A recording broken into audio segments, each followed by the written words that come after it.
Hi, I recently had a solar installation in my home. It was through American Century. I am not promoting them, but they are in business for a long time. They are reliable, and the cost they gave it to me, it is much cheaper as compared to the other solar provider in the market. If you have a plan to go for the solar, I think it is worthy. When you file the tax, you will also get the federal tax credit for the solar panel installation.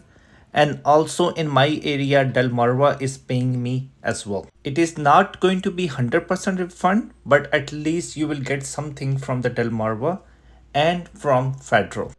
Installation was completed within 4 hours, and this is how it looked like from inside. Left side it is electrical panel, and on the right side it is a solar PV system. They put the cover on the panel. There is no LCD on this one, but I can track on the app.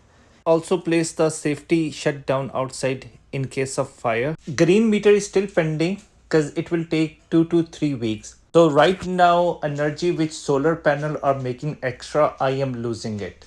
After installation of a green meter, that extra energy will be keep adding to my meter. If you think it is worthy, go for it. Thanks for watching. Goodbye.